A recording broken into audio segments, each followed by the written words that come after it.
Innal hamdalillah nahmaduhu wa nasta'inuhu wa nastahdihi wa nastaghfiruh.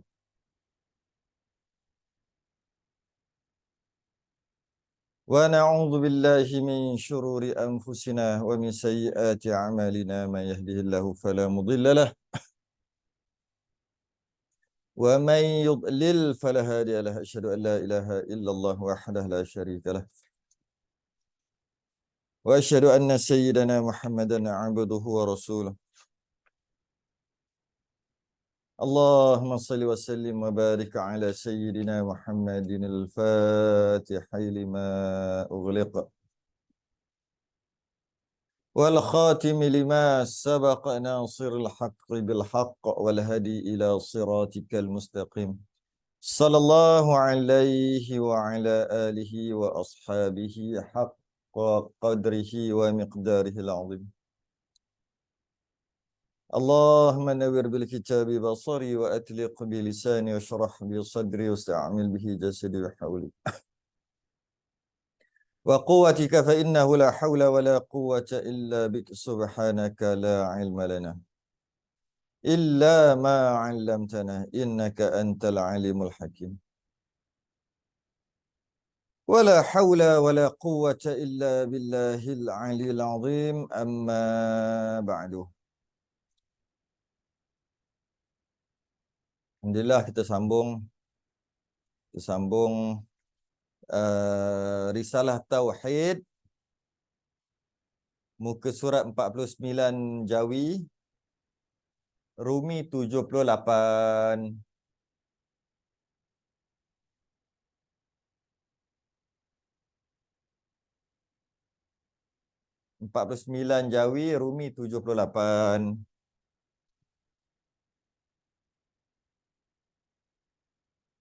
Qala al-musannif rahimahullahu ta'ala wa nafa'ana wa iyyakum bi'ulumihi fid darain amin ya rabbal alamin.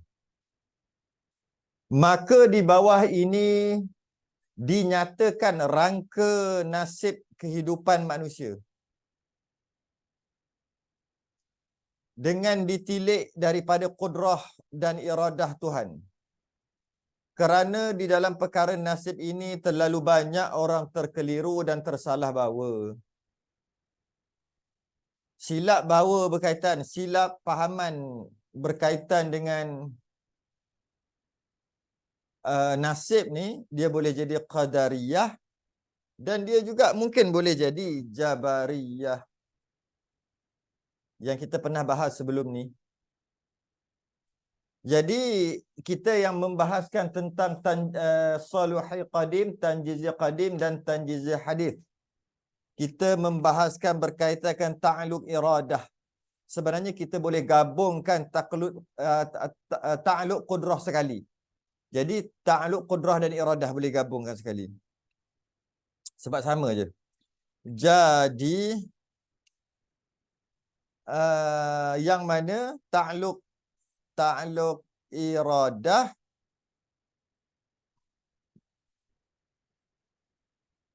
Saluhi Qadim, Tanjizi Qadim, Tanjizi Hadith. 3. Kita dah bahas minggu lepas. Maka di bawah ini, setelah kita faham apa maksud Saluhi Qadim, Tanjizi Qadim, Tanjizi Hadith, dah faham dah? Kalau tak faham lagi, kena tengok rakaman lepas lah. Tak faham yang tadi, yang ni pun tak faham. Tak faham yang sebelum ni, yang ni pun tak faham juga. Tak boleh. Dia berkaitan, dia berkait. Maka di bawah ini dinyatakan rangka nasib kehidupan manusia dengan ditilik daripada kudrah dan iradah Tuhan. Kudrah, kuasa, iradah, kehendak atau ketentuan Tuhan. Kerana di dalam perkara nasib ini terlalu banyak orang terkeliru, ramai yang terkeliru dan tersalah bawa, tersalah pegangan. Maka daripada parti pelajaran ilmu tauhid di dalam perkara nasib, nasib ni qada dan qadar tu nasib lah. Qada dan qadar. Tapi cuma disebut sini nasib. Maka daripada parti pelajaran ilmu tauhid di dalam perkara nasib pada bahagian ta'alluq qudrah dan iradah Tuhan, telah merangkakan. Tengok dari sudut nasib yang dilihat dari sudut kudrah dan iradah, kuasa dan kehendak, ketentuan Allah. Telah merangkakan ketentuan-ketentuan nasib itu. Allah telah merangkakan. Bahasa lain, Allah telah buat plan. Allah cipta kita, sebelum Allah cipta kita, Allah dah cipta plan. Bukan plan kita saja. Apa yang kita akan buat, kehidupan kita. Kehidupan kita seharian, apa yang kita buat, semuanya Allah telah plan kan. Dah ada dah plan. Ada dekat mana? Tertulis dekat mana? Pada Lauh Mahfuz. Fi Lauhim Mahfuz. Yang merupakan 4 macam nasib yang apabila kita membicarakan nasib kita, dia ada 2. Bila sebut nasib, qada dan qadar lah. Tapi Melayu panggil nasib. Bila kita membicarakan tentang nasib kita, maka dia akan terbahagi kepada 2. Yang pertama nasib yang tertulis di Lauh Mahfuz. Itu yang kita nak bincang. Yang kedua, nasib yang ada ataupun yang ada pada Allah. Hanya Allah je yang tahu yang tu. Yang di Lauh Mahfuz ni, malaikat pun tahu juga, kerana malaikat dia nak tengok nasib-nasib makhluk ni, kita semua ni, nak buat apa dengan kita, nak turun hujan ke, nak buat kemarau ke, nak bagi rezeki ke apa ke, dekat Lauh Mahfuz lah. Jadi Lauh Mahfuz ni adalah nasib kita, qada dan qadar kita, ada dekat Lauh Mahfuz, tertulis. Yeah. Yang dipanggil takdir ataupun nasib mu'allaq. Mu'allaq ni tergantung, bergantung. Jangan lupa ada satu lagi nasib ataupun takdir pada Allah, iaitu dia panggil mubram. Kita nak bahas ni bukan mubram, kita nak bahas ni adalah mu'allaq, yang tertulis pada Lauh Mahfuz, yang merupakan 4 macam, yang merupakan 4 keadaan, 4 macam. Yang pertama, ketentuan yang dinamakan Saluhi Qadim. Kita kena khatam dulu, kena hadam dulu Saluhi Qadim yang sebelum ni, yang dah bahas dalam masalah qudrah. Kalau tidak, kita tak faham ini. Jadi kena faham lah yang lepas. Yang tak faham kena tengok balik rakaman lepas. Ketentuan yang dinamakan Saluhi Qadim. Maka di dalam ketentuan ini, Tuhan mematutkan jua bagi manusia di dalam perkara umurnya, rezekinya dan segala-gala halnya, daripada ditiup roh hingga mati, tetapi perkara ini belum ditentukan. Yang pertama, sebelum kita ada, hanya ada Allah. Keadaan ini, ketentuan ini dinamakan Saluhi Qadim. Maksudnya apa? Pada keadaan itu, Allah Tuhan mematutkan bagi manusia. Apa maksud mematutkan? Maksudnya, apa sahaja yang Allah nak buat manusia dia boleh. Allah nak jadikan dia lelaki, boleh. Allah nak jadikan dia perempuan, boleh. Dah jadi ke? Belum jadi lagi, belum jadi lagi. Baru mematutkan, baru ada authority, baru ada kemampuan, kebolehan. Boleh aja kalau Allah nak buat lelaki, nak buat perempuan. Nak bagi dia lahir 4 tahun 78 boleh. 79 boleh. 90 boleh.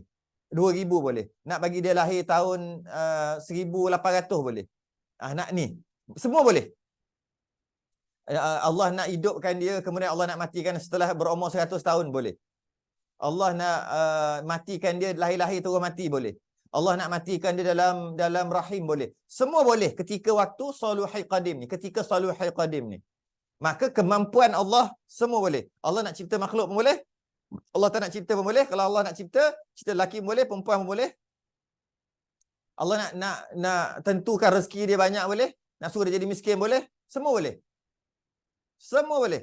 Dan Allah belum tentukan lagi. Belum. Cuma boleh. Ada kemampuan. Boleh. Maka kalau Allah tak cipta makhluk sekalipun, Tetap Allah mampu. Bukannya Allah cipta makhluk baru bermakna Allah mampu cipta, baru Allah jadi Tuhan sebab dah berjaya cipta makhluk. Tidak. Kalau Allah tak cipta makhluk sekalipun, tetap Allah itu Tuhan. Tetap Allah itu Tuhan. Walaupun Allah tak cipta makhluk. Okey. Kemampuan itu ada. Yang kedua, ketentuan dinamakan tanjizi qadim. Tanjizi qadim ni dia tak ada dekat ta'alluq qudrah, dia hanya ada dekat iradah. Apa dia dia tak ada dekat qudrah, dia ada dekat iradah. Tanjiz qadim. Apa tanjiz qadim? Kita dah bahas sebelum ni. Maka di dalam ketentuan ini Tuhan telah menentukan. Tuhan telah menentukan bagi manusia di dalam perkara umurnya, rezekinya dan lain-lain hal daripada baik, jahat, pandai atau bodoh, kaya atau miskin. Maknanya semualah. Yang tadi Soluhul Qadim, Allah mempunyai kemampuan nak buat apa saja. Sekarang ni Allah Tanjiz Qadim, Allah telah tentukan. Tengok Allah tentukan apa? Umurnya berapa tahun. Bila Allah tentukan umurnya banyak tu lah. Tak mungkin lebih, tak mungkin kurang. Rezeki, bila Allah tentukan banyak tu lah. Bila rezekinya, bila Allah tentukan dia jadi baik, dia jadi baik. Jahat, bila Allah tentukan jahat, dia jadi jahat lah. Pandai, kalau Allah tentukan pandai, kalau bodoh lah. Kaya lah, miskin lah. Allah tentukan sejak azali lazi, tanjiz qadim. Jadi maknanya kalau kita ni kata kita ni cerdik, maknanya bukan sebab kita cerdik kita belajar. Kita cerdik sebab Allah bagi cerdik sejak azali lagi, tanjiz qadim lagi. Kalau seorang tu bodoh, bukan sebab dia malas belajar. Bukan. Dah memang dia ditakdirkan bodoh sejak azali lagi. Kalau dia tu baik, bukan sebab dia berusaha jadi baik. Sebab Allah telah takdirkan dia jadi baik sejak azali lagi. Iaitu sejak tanjiz qadim.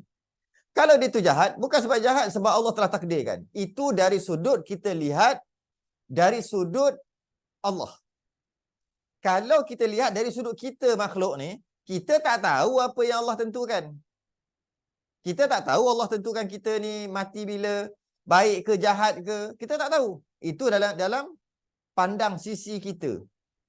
Tapi kita kena berpegang semua perkara Allah telah tentukan sejak azali lagi, tanjiz qadim. Sama ada apa yang berlaku baik atau buruk. Baik atau buruk. Cuma dari sudut kita, kita tak tahu. Bila kita tak tahu, apa yang perlu kita buat? Kita buatlah cara tak tahu. Buatlah cara tak tahu. Macam mana cara tak tahu? Kita buat ajalah. Kita usaha ajalah. Nanti akan sebut yang ketiga. Yang ketiga, ketentuan yang dinamakan qabdah di dalam genggaman Tuhan. Qabdah ni pada meluluskan ketentuan yang telah ditentukan, yang ada dekat Lauh Mahfuz tadi. Apabila Allah telah tentukan tanjiz qadim sejak azali lagi dan tertulis ianya di Lauh Mahfuz, tertulis di Lauh Mahfuz, kemudian jadi dah tertulis kat Lauh Mahfuz. Itu dari sudut pandang kita, takdir yang ada dekat Lauh Mahfuz. Tapi kita kena pegang dalam masa yang sama, Allah telah tentukan segala-galanya sejak azali lagi. Dan ianya tak boleh berubah. Ianya tak berubah. Yang ini yang berubah ni apa ni? Yang ada di Lauh Mahfuz. Iaitu ketentuan yang dinamakan qabdah di dalam genggaman kudrat Tuhan. Pada meluluskan ketentuan yang telah ditentukan atau tiada diluluskan. Maksudnya adalah ketentuan ini ada di dalam timbangan Tuhan. Macam mana? Allah dah tentukan dah. Dia ni umur berapa? Allah telah tentukan dah. Rezeki dia banyak mana? Apa yang terjadi semua Allah telah tentu. Dan ianya tertulis dekat Lauh Mahfuz. Ni kita fokus dekat Lauh Mahfuz. Kita bukan fokus dekat Allah. Kita fokus dekat Lauh Mahfuz. Dan tertulis. Dianya tak terjadi lagi, tapi tertulis akan terjadi. Nasib kita tertulis di Lauh Mahfuz akan terjadi. Setengah ulama kata Ummul Kitab. Ummul Kitab itulah yang tertulis dekat Lauh Mahfuz tadi. Jadi dah tertulis semua dah. Apa nak jadi kejap lagi, esok semua dah tertulis. Okey. Dan pada waktu ini dalam timbangan Tuhan. Okey, sekejap. Kena berhenti kejap kat sini. Qabdah ni, genggaman Tuhan ni, ataupun timbangan Tuhan ni, cuma gambaran kemampuan Allah saja. Bukan secara hakikat. Maksudnya, Allah boleh buat begini, Allah boleh matikan dia esok, Allah boleh kekalkan dia hidup esok. Dalam genggaman Tuhan, Allah boleh nak matikan esok. Dia boleh. Allah boleh nak hidupkan juga, kekalkan dia hidup esok. Boleh. Allah boleh nak bagi dia rezeki esok. Boleh. Allah boleh tak nak bagi dia rezeki esok. Boleh. Pada qabdah ni. Cuma kita kata dalam genggaman Tuhan.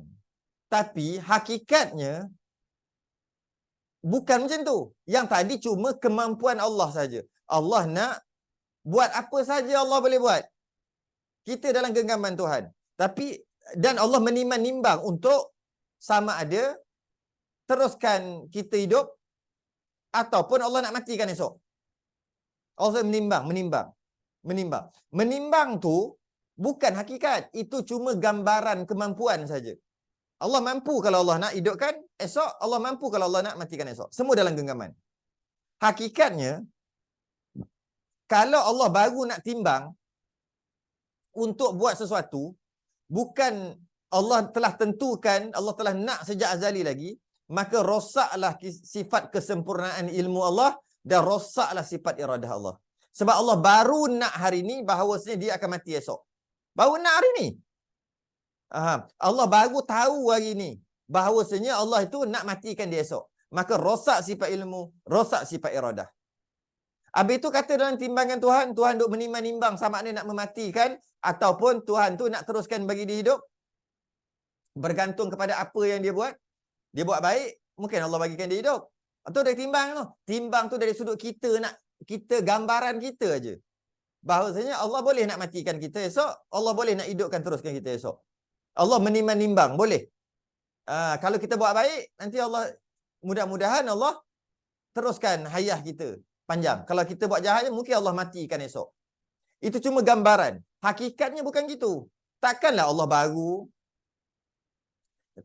baru tahu nak matikan atau nak hidupkan esok. Rosaklah. Jahillah Allah. Cuma timbangan sahaja ataupun cuma gambaran kemampuan Allah sahaja. Bukannya hakikat pada diri Allah. Tidak. Itu kata ni. Qabdah ni di dalam genggaman Tuhan pada meluluskan ketentuan. Allah dah tentukan dah sejak azali lagi dekat Lauh Mahfuz. Lepas tu bila nak jadi baru Allah kata, okey lulus, baru jadi. Maknanya sejak azali lagi Allah tak tahu ke yang ianya akan terjadi? Rosaklah sifat ilmu Allah. Allah tahu dah. Habis ni cuma gambaran sahaja. Gambaran kemampuan Allah sahaja. Sekejap lagi kita akan bahas lagi bab ni. Sebab tu mengikut Imam Abul Mansur Al-Maturidi, mana ada qabdah ni? Kan ada kan khilaf ulama yang kita bahas sebelum ni. Imam Abul Hasan Asy'ari ada 3 termasuk qabdah genggaman Tuhan. Tapi Imam Abul Mansur Al-Maturidi ada 2 aja kan? Muka surat berapa tu? Yang ada khilaf tu. Ni. Muka surat 74 75 tu. Dalam genggaman tu, qabdah, ta'alluq qabdah. Khilaf ulama. Sebab tu sebagai ulama kita tak ada tu maksud Allah telah tentukan sejak azali lagi kan?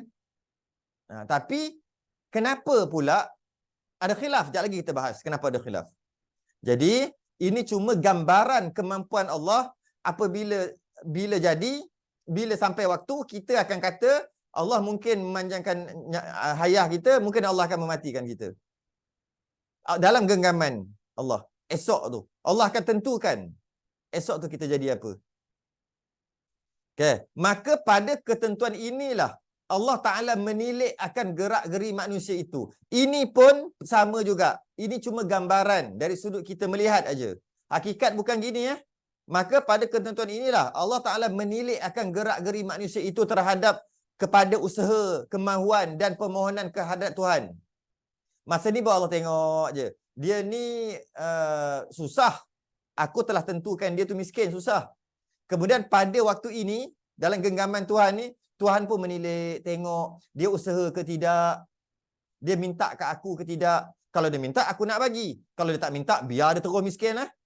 Kalaulah hakikatnya gitu, rosaklah sifat kesempurnaan Allah. Itu bukan hakikatnya. Tapi kita memandang begitulah. Pada gambarannya begitulah. Pada ketentuan inilah Allah Ta'ala menilik. Allah Ta'ala tilik. Oh ni baik, maka Allah bagi. Akan gerak-geri manusia tu terhadap usaha, kemahuan dan permohonannya. Oh dia minta, maka Allah bagi. Itu sekadar gambaran.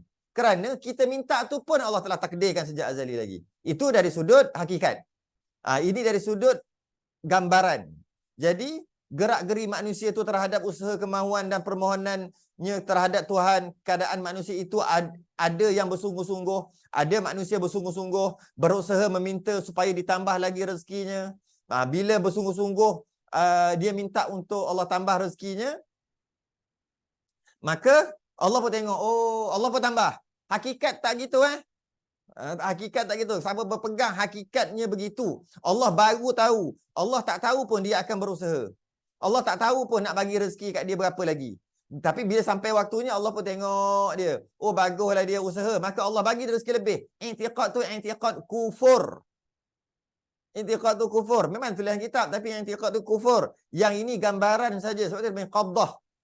Dalam genggaman Tuhan saja. Bukan hakikatnya Allah baru tahu. Tidak. Bukan hakikatnya baru Allah tentukan rezekinya. Tidak. Tapi tertulis kat Lauh Mahfuz, ya. Begitulah tertulis dekat Lauh Mahfuz. Bahawasanya jika, dekat Lauh Mahfuz macam ni. Dia miskin. Jika dia berusaha keras, maka kaya. Jika dia tak berusaha keras, maka kekal miskin. Dia ada dua gitu. Jadi hakikatnya Allah dah tahu dah dia berusaha ataupun tidak. Malah usaha dia tu pun Allah yang buat. Itu hakikat. Okay, jadi ini di Lauh Mahfuz ni. Ini perbahasan di Lauh Mahfuz. Ada yang bersungguh-sungguh berusaha dan meminta supaya ditambah rezekinya di Lauh Mahfuz tu. Jika dia berdoa minta rezeki lebih, Allah bagi. Dia kaya. Jika dia tak minta, dia kekal miskin. Ini kat mana? Ni kat Lauh Mahfuz. Jangan kita salah pegang bahawasanya Allah pun tak tahu lagi. Tunggulah kita buat dulu. Tunggulah kita doa dulu. Tunggulah kita usaha dulu. Baru Allah tahu. Bila Allah tahu kita dah usaha, baru Allah bagi. Allah baru buat keputusan pada waktu itu. Bukan gitu. Bukan. Ini hanya yang tercatat dekat Lauh Mahfuz sahaja. Maknanya makhluk semua tahu macam ni. Hakikat dekat Allah hanya Allah je tahu. Dan Allah telah tetapkan sejak azali lagi. Jadi, dan bersungguh-sungguh menjaga kesihatan dengan berubat serta memohon panjang umur. Sakit dia berubat, dia makan suplemen. Maka kalau dia makan suplemen, dia berubat apa semua senaman, maka Allah sihatkan dia. Jika dia tak jaga kesihatan, main makan aja, tak jaga penyakit, tak pergi berubat dan sebagainya, maka dia akan sakit dan mati. Itu yang tertulis dekat Lauh Mahfuz. Kita pegang begitulah yang takdir mu'allaq kita. Takdir yang tergantung, takdir yang tertulis dekat Lauh Mahfuz, takdir yang ada pada catatan malaikat. Tapi pada Allah, Allah dah tahu, malah Allah yang tentukan sama ada kita berobat atau tidak, sama ada kita panjang umur atau tidak. Allah dah tahu dan Allah telah tentukan sejak azali lagi. Cuma Allah tak bagi tahu dekat kita. Allah tak bagi tahu dekat malaikat. Allah tak tulis dekat Lauh Mahfuz. Allah tulis dekat Lauh Mahfuz yang takdir yang tergantung. Yang ni yang tergantung lah tu. Jika berdoa, jika jaga kesihatan, panjang umur. Itu tergantung tu. Jika tak jaga, pendek umur. Kan tergantung. Sekarang ni jaga ke tak? Mana tahu lagi. Tunggulah sampai waktunya.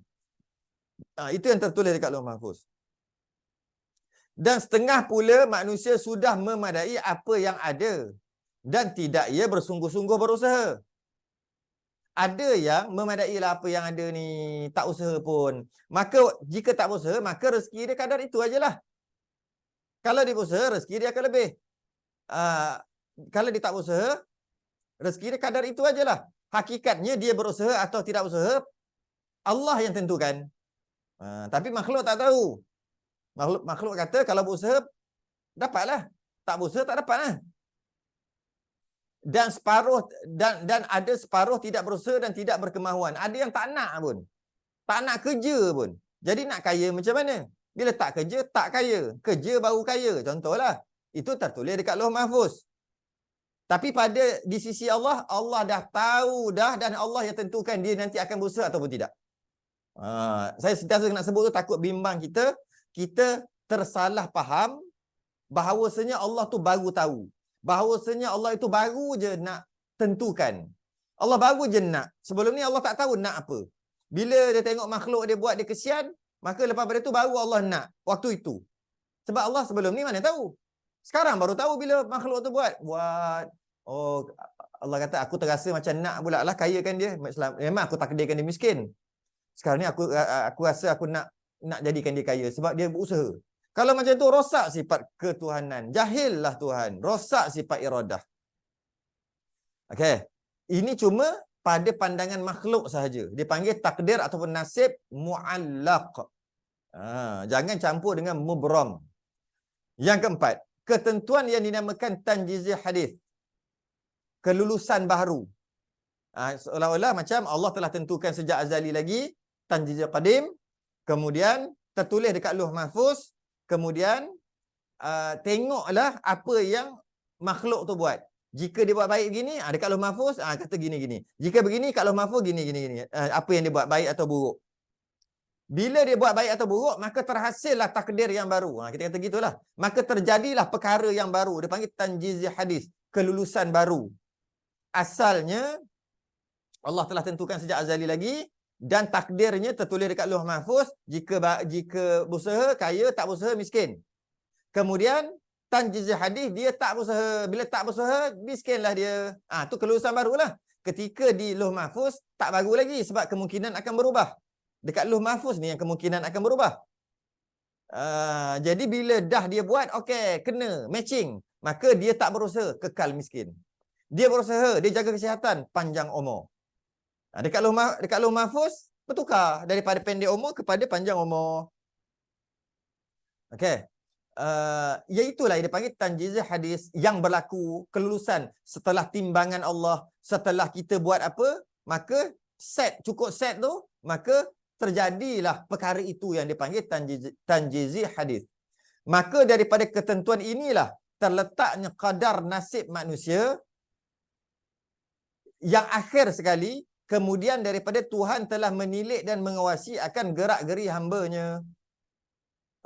Bila Allah telah menilik, melihat, mengawasi gerak-geri hamba-Nya, yang hamba ni buat baik atau buat tak baik, maka terhasillah takdir baru. Kita kata gitulah. Jika dia buat baiknya, maka dia murah rezeki, dia hidup aman. Jika dia buat buruk, dia buat jahat apa semua, hidup dia akan sengsara. Tapi tak tahu lagi waktu tu. Kemudian tertulis je dekat Lauh Mahfuz. Kemudian bila sampai waktunya, nak matching kan ni, mana satu ni? Dia pun buat baik-baik, maka hidupnya aman damai. Itulah ketentuan itu yang berlaku setelah Allah menilik dan mengawasi gerak-geri hamba-Nya dari sudut gambaran sahaja, bukan dari sudut hakikat. Hakikatnya apa yang terjadi? Berubah. Yang berubah itu adalah Allah yang takdirkan daripada asal, tak berubah kepada berubah Allah telah takdirkan sejak azali lagi. Tu dia panggil mubram. Soalannya, kenapa katanya jika Allah baru tahu, jika dia buat begini, maka Allah tentukan begini. Jika dia buat baik, maka Allah tentukan hidup dia aman. Allah takdirkan hidup dia aman. Bila dia buat jahat, Allah takdirkan dia jadi sengsara. Jika dia berusaha, Allah takdirkan dia kaya. Dia tak berusaha, Allah takdirkan dia miskin. Takdir ni. Kenapa takdir yang kedua ni perlu ada? Yang dipanggil mu'allaq tadilah, yang tertulis kat Lauh Mahfuz ni, kenapa perlu ada? Kenapa perlu ada? Tak boleh nak mengenepikan kelulusan baru ni, tanjiz hadis ni. Tak boleh, qabdah ni. Tak boleh nak mengenepikan dia. Kerana apa? Kerana ada dalam Quran. Yamhullahu ma yasha wa yuthbit wa indahu ummul kitab. Allah menghapuskan, Allah boleh menghapuskan apa yang Allah nak hapuskan, dan Allah boleh menetapkan apa yang Allah nak tetapkan mengikut apa yang Allah kehendaki, dan di sisinya lah terdapat ummul kitab dekat Lauh Mahfuz. Dalam Quran surah Ar-Ra'd sendiri menyebut jika takdir dah ada, Allah nak padam takdir itu, nak tukar takdir lain pun boleh. Allah nak kekal dengan takdir itu pun boleh. Maka kerana ada ayat ni lah, kita tak boleh nak menolak genggaman qabdah tadi. Kita tak boleh nak menolak. Kalau buat baik, maka jadi baik. Buat jahat, maka jadi jahat lah. Berusaha jadi kaya. Tak berusaha jadi miskin. Tak boleh nak tolak. Sebab apa? Sebab ada dalam Quran. Tak boleh nak tolak. Sebab ada dalam Quran bahawa Allah boleh padam. Tapi adakah Allah padam? Apa yang Allah nak buat bukan yang dekat Lauh Mahfuz. Dekat diri Allah. Macam kita kan. Mula-mula kita rasa nak buat meja. Kita mula-mula rasa nak buat meja lah. Tengah-tengah duduk kumpul-kumpul barang apa semua, tiba-tiba kita rasa, tak jadi lah. Nak buat kursi lah. Itu kita nampak. Mula-mula kita nak buat meja, lepas tu kita nak buat kursi. Bertukar. Kejap nak buat meja, lepas tu nak buat kursi. Maka kenapa kita berubah? Kita berubah pertama kerana kita jahil. Ketika kita buat meja, kita tak tahu lepas ni kita akan buat kursi.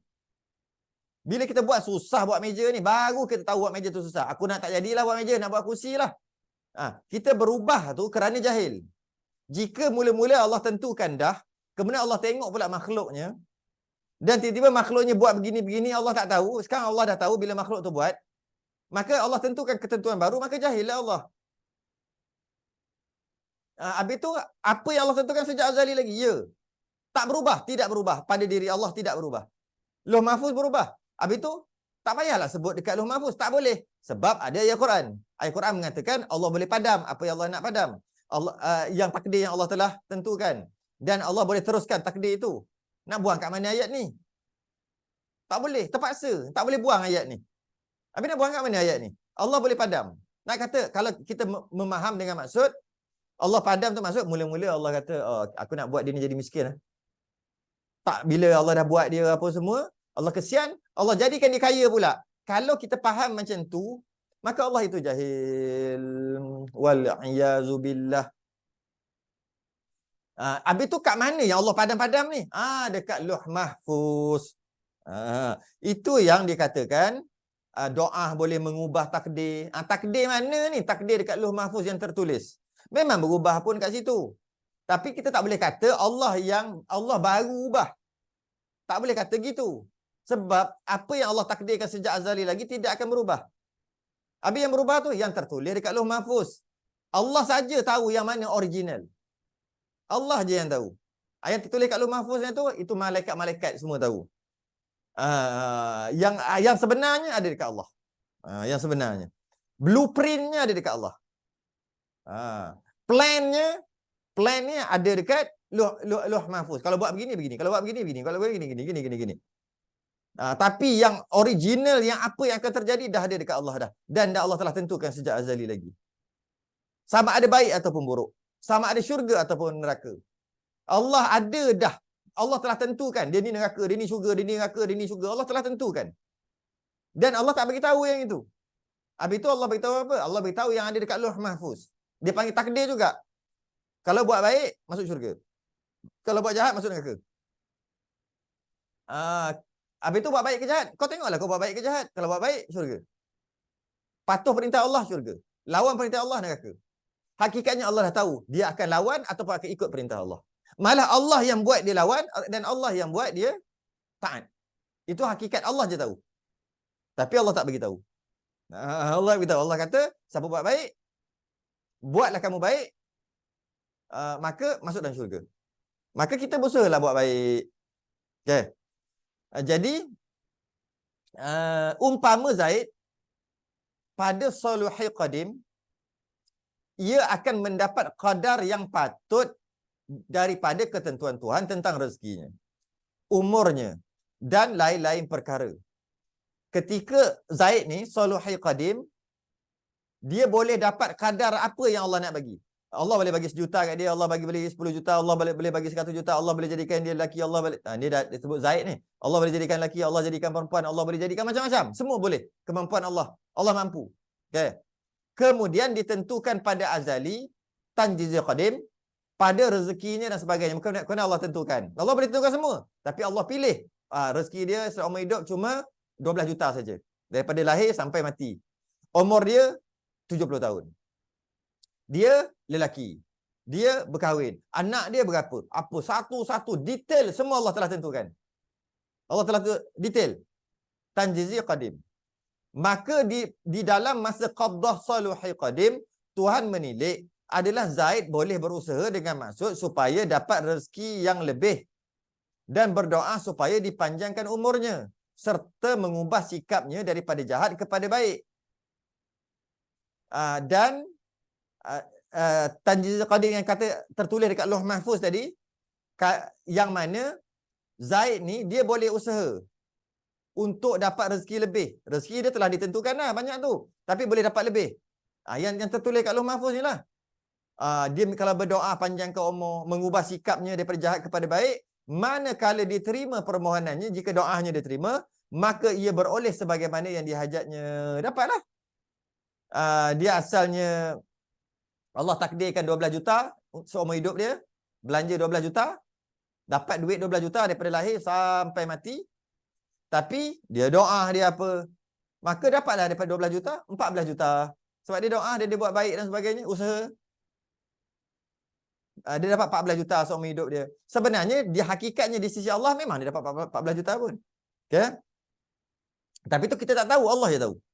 Kalau, maka beroleh sebagaimana dia hajatnya. Kalau mula ia mendapat RM2, Allah dia bagi contoh RM2, kita juta-juta, tak apalah. Kalau ia mula mendapat RM2, maksudnya ditakdirkan dia tu dapat RM2 aja. Tetapi sebab berlebih usaha, maka ia mendapat RM3 sebab dia usaha lebih. Dan umurnya mendapat tambah. Sebab dia doa apa semua, umur dia ditambah. Dan halnya telah berubah kepada baik dengan usaha dan kemahuannya. Daripada jahat dia berubah jadi baik dengan usaha dan kemahuannya. Jika dia buat macam tu, maka dapatlah lebih. Yang tertulis dekat Lauh Mahfuz tu, dapatlah lebih. Jika Allah terima usaha ikhtiar dia, dapatlah lebih. Sebab dia usaha, dia berdoa. Hakikatnya, yang lebih tu Allah yang tentukan. Hakikatnya, dia usaha lebih tu Allah yang tentukan. Habis tadi kata dia usaha banyak tu je, takdir dia, itu takdir mu'allaq, takdir yang hanya diketahui oleh para malaikat je. Yang di sisi Allah, Allah dah tahu semua dah. Sebaliknya, jika Tuhan berkehendak, boleh pula dikurangkan dari apa yang telah ditentukan. Allah tentukan RM2, tiba-tiba dia tak usaha. Allah bagi dia RM1 yang tertulis dekat Lauh Mahfuz. Maka dapatlah RM1. Sebenarnya Allah takdirkan RM2, dapatlah RM1. Tak usaha. Hakikatnya memang dia dapat RM1. Pada Allah tu dia memang dapat RM1, tapi orang tak tahu. Hanya Allah je tahu. Dan tak berusaha tu Allah lah yang buat dia tak usaha. Allah yang takdirkan dia tak berusaha. Tapi kita tak tahu. Mana kita tak bolehlah kata tuduh-tuduh Allah.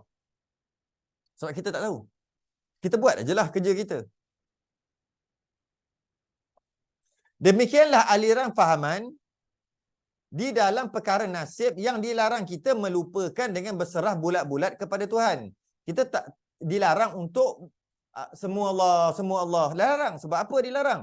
Sebab itulah Jabariyah. Dan diperintah kita sekalian untuk berdoa untuk memperoleh nasib tu. Kita diperintah untuk usaha ikhtiar dan berdoa untuk dapat nasib yang ditentukan tu. Walhasil hendaklah disertakan dengan bermohon dan bertawakal kepada Allah. Kita disuruh begitu. Dan kita pernah bahas bab ni dalam perbahasan qada dan qadar. Maka sifat qudrah dan iradah habis kat situ. Habis perbahasan qudrah iradah, perbahasan qada dan qadar, perbahasan qudrah dan iradah yang dilihat dari sudut nasib. Nasib yang dilihat dari sudut qudrah dan iradah. Jadi pegangan kita semua yang berlaku baik buruk malah syurga neraka kita pun Allah telah tentukan sejak azal lagi dan ianya tidak berubah. Tapi Allah takdirkan juga yang ada tertulis dekat Lauh Mahfuz, yang tertulis dekat Lauh Mahfuz, jika kita buat baik maka kesudahannya baik, buat jahat kesudahannya jahat. Kita buat baik atau jahat Allah telah tentukan sejak azali lagi. Sekarang ni kita tak tahu apa yang Allah tentukan. Buat baiklah. Buat baik. Bila kita buat baik, bila jadi yang kita baik buat tu, maka setelah terjadi kebaikan yang kita buat, maka terzahirlah ketentuan Allah sejak azali lagi yang tertulis dekat Lauh Mahfuz dan yang ada pada Allah, bahawasanya Allah memang takdirkan kita buat baik. Masa tu baru terzahir. Kalau kita buat jahat, maka waktu itu terzahirlah ketentuan Allah sejak azali lagi, memang Allah takdirkan kita buat jahat. Dan yang tertulis dekat Lauh Mahfuz tu pun Allah kita buat jahat. Sedangkan dekat Lauh Mahfuz sebenarnya kalau kita buat baik begini. Kalau kita buat jahat begini. Dia ada pilihan. Tiba-tiba kita kata, Allah telah tentukan aku buat jahat. Dia pun buat jahat. Bila dia buat jahat, bila terjadinya jahat tu, maka terzahirlah apa yang Allah telah tentukan sejak azali lagi. Maka kalau jahat-jahat akhir sekali masuk neraka, maka ketika masuk neraka terzahirlah yang Allah telah tentukan dia masuk neraka sejak azali lagi. Selagi tak berlaku, tak boleh nak cakap sebab Allah je tahu. Jadi katalah kita buat baik. Kita buat baik. Kemudian jadi apa yang kita buat baik. Contoh kita semayang. Bila kita semayang, maka terjadilah semayang tu. Lepas habis semayang, maka terzahirlah Allah telah tentukan kita semayang sejak azali lagi. Jadi kalau kita kata, aku tak nak semayang. Tak nak semayang. Kenapa? Allah yang tentukan semayang ke tidak? Kita pun tak semayang. Tak semayang habis waktu je, maka terzahirlah Allah telah tentukan kita tak semayang sejak azali lagi. Sekarang ni, kita buat, jadi aja, kita buat baik, jadi je, itulah Allah yang telah tentukan. Jadi kita bodoh kalau kita kata Allah telah tentukan. Jadi tak payah buat. Kalau Allah dah takdir kita masuk neraka lah. Kalau Allah takdir masuk syurga lah. Dia kata gitu. Bodoh gitu. Sebab apa? Sebab kita mana tahu. Bila kejadian itu berlaku, baru kita tahu. Kenapa kita nak risiko syurga neraka besar ni? Contohnya. Kita pun buat baik sampai seumur hidup kita dah mati. Bila kita mati, maknanya buat baik kita bila ditimbang akhir sekali masuk syurga. Memang Allah telah tentukan kita masuk syurga sejak azali lagi. Tapi ketika kita buat baik itu kita tak tahu. Lepas kita buat baik aja. Dah jadi baik. Yes, alhamdulillah. Itu yes tu. Alhamdulillah. Allah lah telah tentukan sejak azali lagi aku buat baik. Nak buat baik lagi, minta lah. Yang apa yang aku buat ni memang Allah telah tentukan. Memang harap-harap. Jadi lagi baik. Alhamdulillah. Lepas tu takut lagi. Takut ujung hayat nanti riak pula. Habis terhapus semua amalan. Sentiasa takut je kita. Buat baik jadi. Yes. Alhamdulillah. Yes tu alhamdulillah.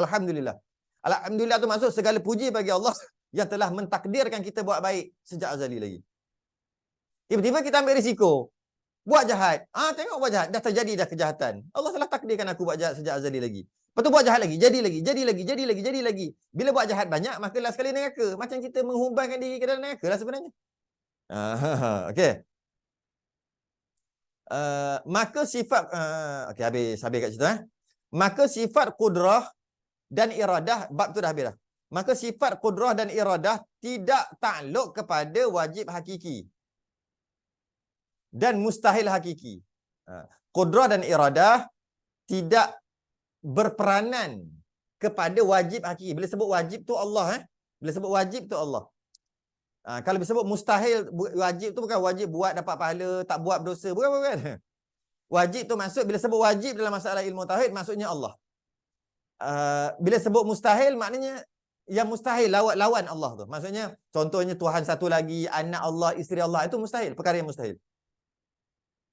Jadi, qudrah dan iradah tidak bertakluk, tidak berperanan, tidak berfungsi, tak ada kaitan kepada wajib hakiki dan mustahil hakiki. Wajib hakiki itu Allah. Mustahil hakiki itu seteru bagi Allah. Mustahil kan hakiki. Kerana, mari kita tengok. Sekejap lagi kita bahas wajib hakiki dengan mustahil hakiki dengan wajib aradi dengan mustahil aradi. Sekejap lagi kita bahas. Jadi, kerana jika takluk pada yang wajib untuk mengadakan yang wajib hakiki, maka lazim tahsilul hasil. Susah ni. Jika Allah bersifat qudrah dan iradah, Allah bersifat kuasa untuk buat apa sahaja, dan Allah berkuasa dan Allah menentukan dan berkehendak apa yang Allah nak. Okay? Jadi, qudrah dan iradah Allah berkuasa dan Allah menentukan tadi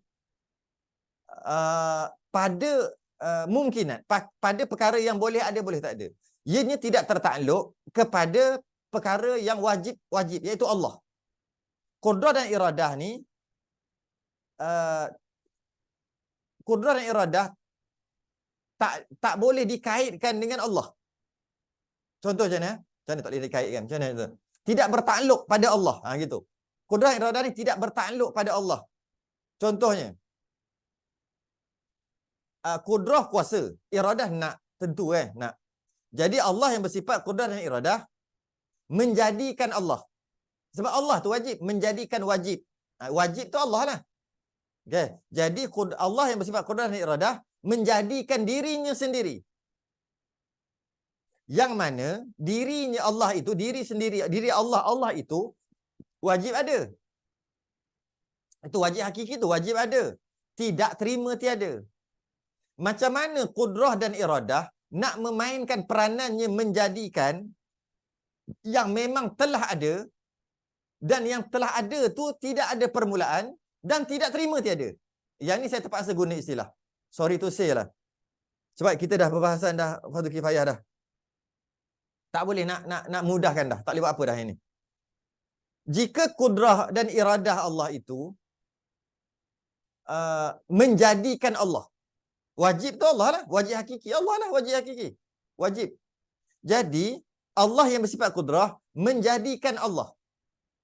Macam mana Allah kudrah, Allah yang bersifat kudrah, kuasa, menjadikan dirinya sendiri, menjadikan Allah.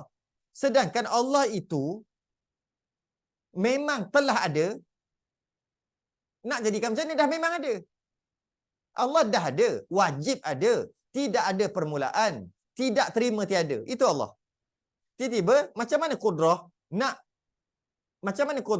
nak memainkan peranannya menjadikan Allah yang memang telah ada, dan adanya Allah tu tidak ada permulaan. Faham tak? Tak boleh lah, tak kena. Tak matching. Allah boleh tak Allah jadikan Allah? Bolehkah Allah menjadikan dirinya sendiri? Tak matching. Diri Allah tidak ada permulaan, tidak dijadikan, tidak terima tiada. Tiba-tiba Allah kudrah ni nak jadikan Allah. Kudrah ni nak jadikan Allah macam mana Allah tu dah ada. Malah adanya Allah itu tidak ada permulaan, tidak dijadikan. Tidak terima tiada. Sebab yang bila kata boleh jadi-jadi ni, bila yang daripada dia boleh tak ada dan dia juga boleh ada. Maka dengan dia tak ada pun boleh, dia ada pun boleh. Dia jenis tu ada pun boleh, tak ada pun boleh. Macam kita lah. Kita ni ada boleh tak? Boleh. Tak ada pun boleh.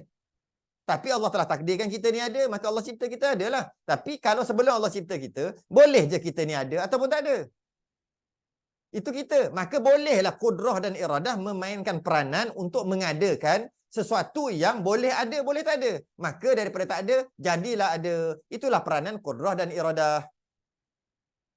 Allah yang bersifat iradah, Allah yang bersifat kudrah, maka Allah nak jadikan apa? Yang tak ada kepada ada. Maka kudrah memainkan peranan Allah bersifat kudrah, bolehlah jadikan. Macam mana kalau ianya dah ada, dan ada dia je bukan dijadikan. Adanya itu qidam, adanya itu tidak ada permulaan, adanya itu wajib ada dan tak terima tiada. Tiba-tiba kudrah nak jadikan macam mana? Dah memang ada. Itu yang dia panggil maka lazim tahsilul hasil. Maka jadilah ia tahsilul hasil, menghasilkan yang telah terhasil. Mustahil lah. Benda dah ada, nak adakan macam mana benda dah ada. Macam itulah. Maka tahsilul hasil. Kerana itulah sifat kudrah dan iradah tidak bertakluk kepada Allah. Tidak bertakluk kepada Allah. Allah kuasa, ya. Allah iradah, ya. Tentu Allah nak, Allah bersifat kehendak dan Allah juga bersifat kuasa. Allah kehendak dan Allah berkuasa. Kemudian kita tanya, boleh tak Allah itu nak, kalau Allah itu berkuasa, jadikan Allah itu pandai, bijak, berilmu? Mana boleh, sebab ilmu tu, ilmu Allah itu ilmu yang tidak ada permulaan, tidak ada hadnya, maksimum dah, infinity dah ilmu tu. Jadi macam mana Allah nak memberi, Allah yang bersifat kudrah nak buat jadi pandai? Kan kudrah kan kuasa, berkuasa untuk buat jadi pandai, sedangkan dah pandai. Dan pandai itu tidak ada permulaan. Macam mana nak mandaikan yang dah ada? Macam mana nak buat yang dah ada? Macam mana nak jadikan yang dah ada? Habis tu jadi, kalau jadikan juga dia panggil tahsilul hasil, menghasilkan yang telah terhasil. Tu maksud dia tu. Maka lazimlah tahsilul hasil, Sebab nak adakan yang dah memang ada hakiki. Nak mengadakan yang memang dah ada yang tak ada permulaan. Macam mana nak ada? Itu maksud dia. Maka sifat qudrah dan iradah tidak takluk kepada wajib hakiki dan mustahil hakiki, itu kita akan bahas nanti. Maka jika takluk pada yang wajib, kita takluk juga pada Allah, yang wajib itu Allah, untuk mengadakan Allah sendiri, yang wajib yang mana Allah itu wajib hakiki, maka lazim tahsilul hasil. Jadilah menghasilkan yang telah terhasil. Merapulah jadi mana? Mengarut. Dan jika takluk pada dan jika takluk pada yang wajib untuk mentiadakan yang wajib pula, yang wajib-wajib itu Allah, maka lazim ketika itu bertukar hakikat wajib kepada harus, oleh sebab hakikat wajib tidak terima tiada. Allah yang bersifat qudrah dan iradah mentiadakan Allah. Boleh tak Allah mentiadakan dia, mematikan dirinya sendiri? Allah kan kuasa. Allah kan iradah, berkendak, menentukan. Boleh tak Allah tentukan yang Allah tu sendiri binasa, mati? Dan adakah Allah berkuasa untuk mematikan dirinya sendiri? Bila berkuasa makna qudrah, bila menentukan dia tu mati maknanya iradah. Jadi Allah yang bersifat qudrah dan iradah tiba-tiba nak mentiadakan Allah. Yang tadi yang kita bahas tahsilul hasil, nak mengadakan yang dah ada. Nak mengadakan yang wajib ada. Tahsilul hasil, menghasilkan perkara yang telah terhasil. Yang ini nak mentiadakan yang wajib ada. Nak mentiadakan, nak memusnahkan, nak mematikan yang wajib ada, iaitu Allah lah. Jadi jika qudrah dan iradah mentiadakan Allah, wajib-wajib itu Allah lah. Yang mana Allah itu wajib ada dan tak terima tiada. Tak terima musnah Allah ni. Bagaimanakah qudrah dan iradah nak memainkan peranan untuk mentiadakan sesuatu, iaitu Allah yang bersifat kekal dan tidak terima tiada, tidak boleh tiada. Macam mana? Dah dia memang tak boleh tiada. Dia tu kekal, dia tu tak terima binasa. Dah memang gitu, tak terima biasa. Jadi macam mana qudrah dan iradah nak mentiadakan yang tak musnah, yang tak boleh musnah, yang kekal, yang tak terima tiada. Tak terima tiada tu tak boleh kalau tak ada. Jadi qudrah iradah macam mana nak memainkan peranannya sedangkan ianya tak terima tiada, tak boleh tak ada. Macam mana qudrah dan iradah kalau berkuasa untuk mentiadakan, sebab dia tu sendiri tak terima tiada. Dia tu Allah lah. Jika qudrah dan iradah mentiadakan juga, katalah qudrah dan iradah mentiadakan juga Allah, yang mana Allah itu wajib lah, wajib Allah, maka tak masuk akal. Sebab Allah itu tak terima tiada. Tak boleh tak ada, mesti ada. Tiba-tiba qudrah dan iradah mentiadakan, maka tak masuk akal. Dapat mentiadakan. Malah, ni tengok ni. Maka lazim ketika itu bertukar hakikat wajib kepada harus, oleh sebab hakikat wajib tidak terima tiada. Kalaulah qudrah dan iradah boleh untuk mentiadakan juga, boleh untuk mentiadakan Allah sendiri, iaitu wajib Allah sendiri. Kalau begitu, bertukarlah asalnya Allah itu wajib ada kepada harus saja. Harus tu kita lah, boleh ada, boleh tak ada. Sebab tu salah kalau kata Allah boleh je nak matikan dirinya sendiri, tapi Allah je tak nak. Salah. Salah tu. Kerana apa? Allah nak matikan dirinya sendiri. Allah nak tu iradah lah. Dia kata boleh je Allah nak matikan dirinya sendiri. Nak tu maksud iradah kan? Tapi Allah tak nak, iradah juga. Kalau Allah boleh nak, boleh kalau Allah nak matikan dirinya sendiri, Allah boleh. Jika boleh, maknanya Allah itu mati tak mustahil lah. Bolehlah mati. Cuma Allah je tak nak. Bila boleh mati, boleh terima tiada, maka bertukarlah hakikat wajib kepada hakikat harus. Yang boleh tiada, boleh ada, ni harus. Jangan masuk harus ni lagi, jangan masuk harus pekah pula ni. Ni harus tauhid ni. Takut ada yang baru-baru je. Wajib tu buat berdosa ke? Jam gitu. Ini perbahasan bila sebut wajib Allah, bila sebut harus makhluk. Tu bahasanya. Bahasa tauhid dia panggil. Jadi tak masuk akal. Allah, orang kata Allah boleh je mematikan diri sendiri tapi Allah je tak nak. Tak masuk akal. Jika Allah boleh mematikan diri sendiri tapi Allah tak nak, maknanya Allah bolehlah nak tak ada. Allah bolehlah nak binasa. Sedangkan awal-awal lagi telah pegang bahawasanya Allah itu tidak terima tiada. Mesti ada. Maka bertukarlah. Kalau boleh juga kudrah dan iradah mentiadakan Allah sendiri, maka bertukarlah Allah tu sebenarnya bukan wajibul wujud, bukan wajib ada. Allah tu sebenarnya harus ada. Macam kita juga boleh ada, boleh tak ada. Bertukar. Maka tak masuk akal juga. Dan jika takluk pada mustahil untuk mentiadakan yang mustahil, maka lazim tahsilul hasil. Sama juga. Jika kudrah dan iradah mentiadakan yang mustahil. Ni. Dan jika takluk pada mustahil untuk mentiadakan yang mustahil. Jika kudrah dan iradah yang mentiadakan mustahil, yang mana mustahil itu, mustahil tu maksud tidak terima ada. Macam mana kudrah dan iradah nak memainkan peranannya mentiadakan yang dah memang tiada, dah yang memang tak terima tiada. Yang dah memang tak terima ada. Macam mana kudrah dan iradah nak memainkan peranannya untuk mentiadakan yang memang telah tiada, kerana yang memang telah tiada ini tak terima ada. Terpaksa guna istilah. Sorry tu saya.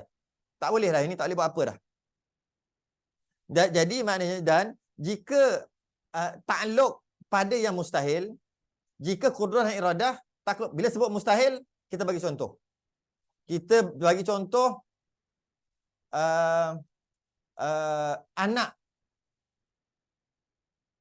anak Tuhan.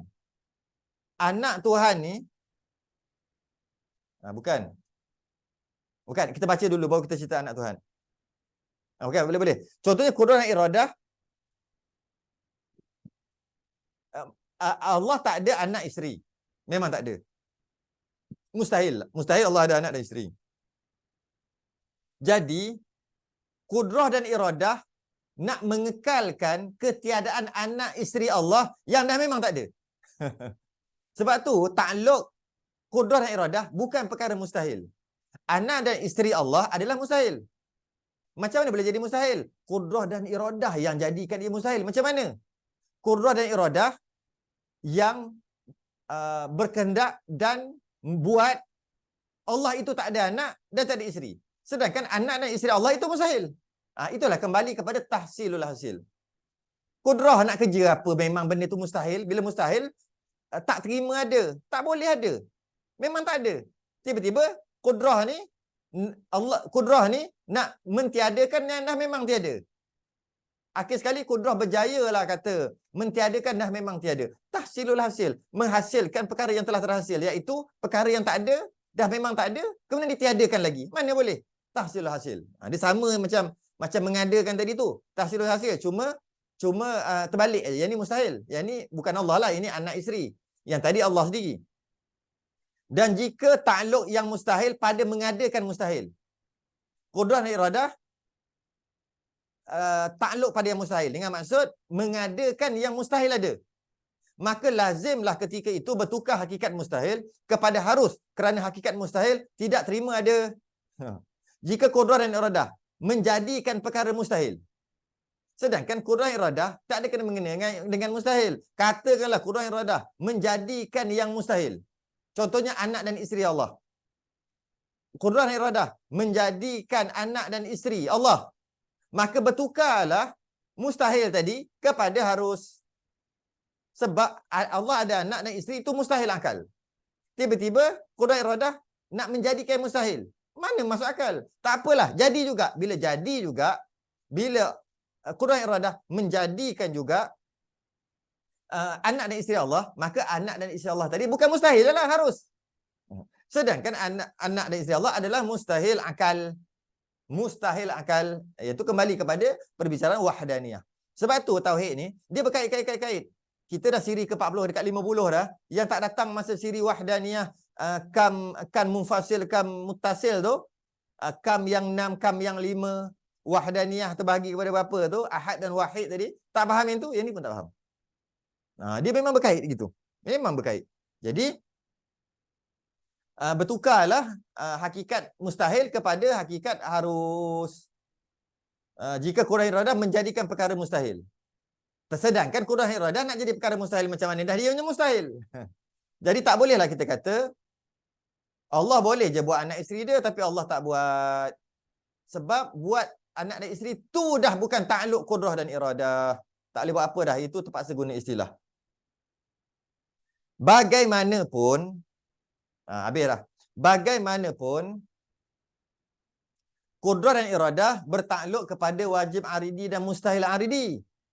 Wajib mendatang, mustahil mendatang. Bukan wajib hakiki, mustahil hakiki. Wajib hakiki itu Allah, mustahil hakiki itu seteru bagi Allah. Habis itu wajib aridi. Dia tak wajib. Tapi dia jadi wajib apabila bertakluk dengan sifat kudrah dan iradah Allah. Contoh, makhluk kekal. Kita ni kekal. Kita kekal. Cuma kekal kita bukan kekal bersifat ketuhanan. Bukan kekal yang tak menerima binasa kita ni, bukan. Kekal kita ni menerima binasa. Tapi kekal kita, sebab kekal yang tak menerima binasa adalah kekal yang bersifat ketuhanan, iaitu Allah. Kita kekal juga. Kita kekal. Cuma kekalnya kita ni bukan kekal yang bersifat ketuhanan, bukan kekal sifat kesempurnaan. Kekal kita ni kekal aridi, kekal muqayyad, kekal yang secara mendatang. Apabila bertakluk kepada kudrah dan iradah Allah pada mengekalkannya. Allah nak kekalkan kita, Allah berkuasa dan Allah berkehendak untuk kekalkan kita. Maka kita kekal selama-lamanya. Kekal kita ni kekal aridi dia panggil. Maka kudrah dan iradah Allah, kekal kita kekal aridi. Dan kekal kita adalah wajib. Wajib kita kekal. Tapi wajib kita kekal apabila ditilik atau apabila dikaitkan dengan janji Allah. Apabila dikaitkan dengan kehendak Allah. Apabila dikaitkan dengan kuasa Allah, kudrah Allah. Bila kita kait, Allah berkuasa untuk kekalkan kita.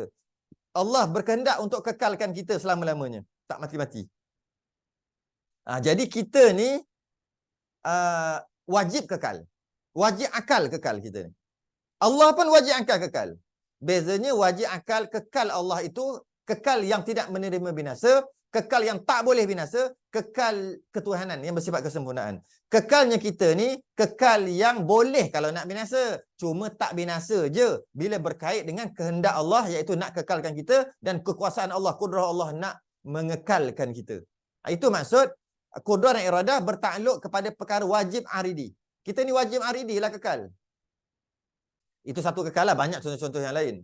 Jadi, macam mana dengan mustahil aridi? Orang beriman mustahil aridi masuk neraka.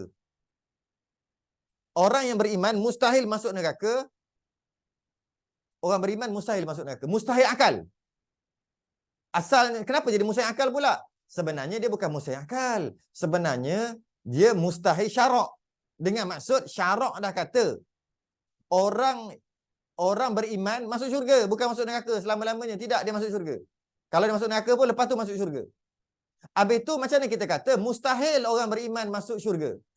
Mustahil orang beriman masuk neraka. Macam mana kita boleh kata gitu? Bila ditilik daripada sudut sifat iradah Allah dan janji Allah dalam Quran, orang buat baik Allah nak masuk dalam syurga. Bila orang yang baik Allah nak masukkan dalam syurga, bila buat baik patuh perintah Allah nak masukkan dalam syurga. Nak, iradah tu. Nak masuk dalam syurga dan Allah janji nak masukkan dalam syurga, maka mustahil Allah mungkin janji. Kerana mungkin janji itu sifat kekurangan. Maka bila ditilik daripada sudut pandangan syarak, innallaha la yukhliful mi'ad. Sesungguhnya Allah tidak memungkiri janji. Dan bila Allah dah janji, orang kafir masuk neraka. Orang beriman tak mungkin masuk neraka. Maksud tak mungkin itu tak kekal dalam neraka. Akan masuk dalam syurga. Maka wajib kita masuk syurga.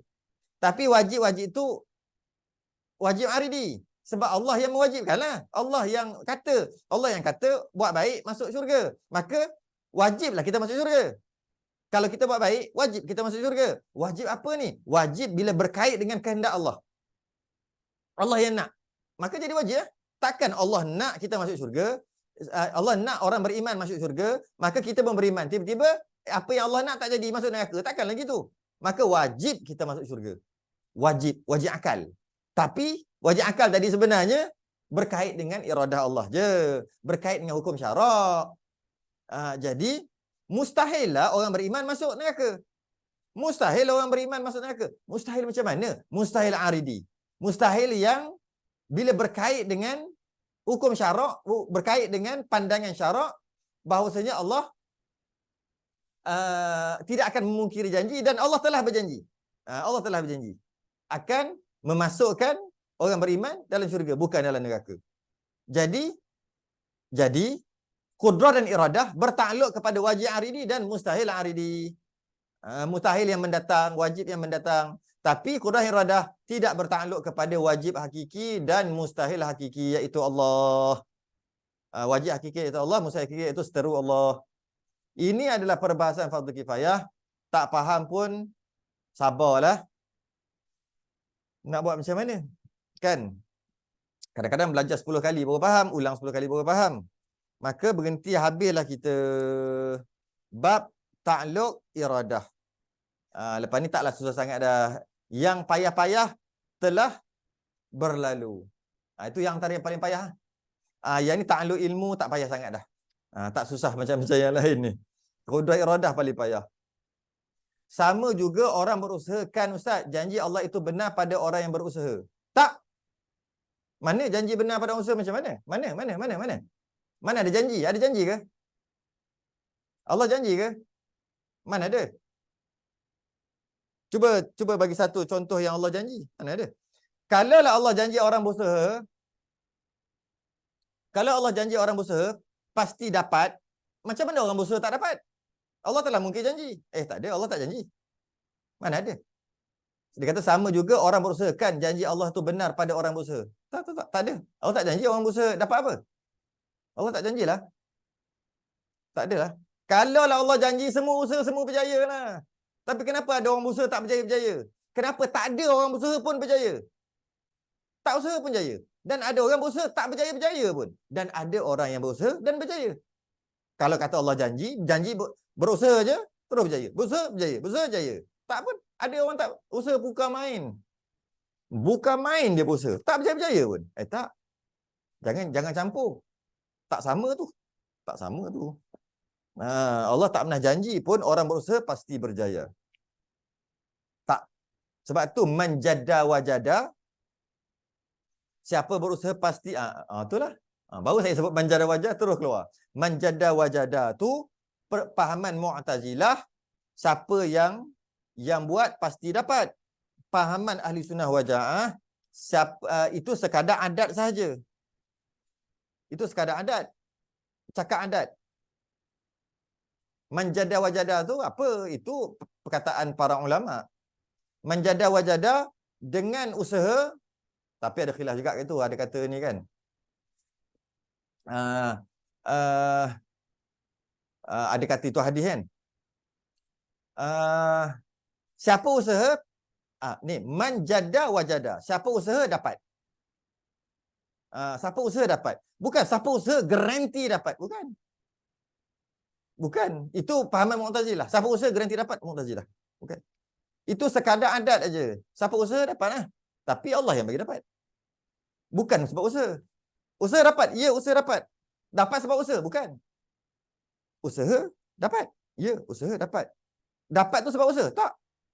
Sebab Allah bagi. Habis tu kenapa usaha? Usahalah baru dapat. Tapi kalau tak usaha, boleh je kalau nak dapat. Kalau tak nak usaha, tak payah usaha. Dapat ke tak? Mana tahu Allah nak bagi ke tak bagi. Sebab Allah bagi atau tidak, tak bergantung pada kita usaha ataupun tidak. Tidak. Allah bagi, Allah nak bagi. Tak bergantung pada kita. Tidak. Kalau ayat ini, demi sesungguhnya jika kamu bersyukur, ni saya aku tambah. Ini saya dah ulang banyak kali dah. Dah ulang banyak kali dah lah. Mesti tak masuk kelas ni. Ni kelas kita dah ke-50 dah ni. Saya ulang daripada siri yang dalam berapa bulan, 6, 7, 8 bulan lepas.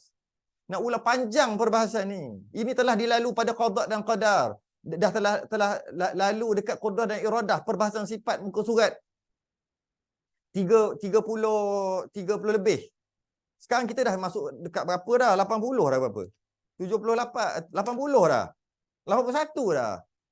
Perbahasan ayat demi sesungguhnya jika kamu bersyukur ni saya aku tambah nikmatku kepada kamu dan sebagainya. Saya dah bahas panjang lebar. Berjam. Lepas tu tak boleh ponteng.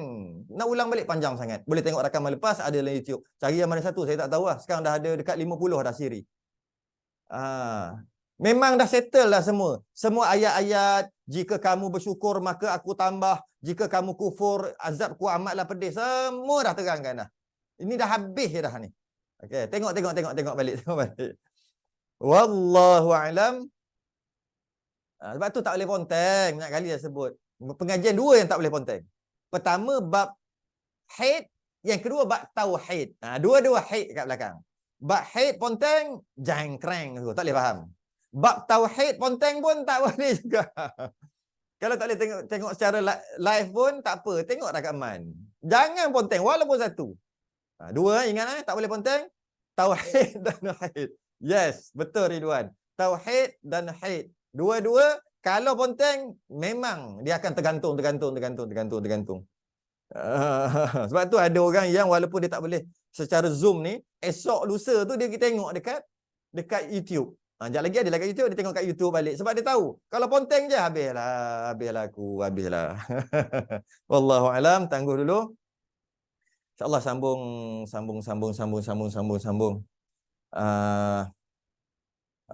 Minggu depan insyaAllah tak ada apa-apa lah. Kita sedang tasbih kafarah dan salatullah subhanakallah wa bihamdika.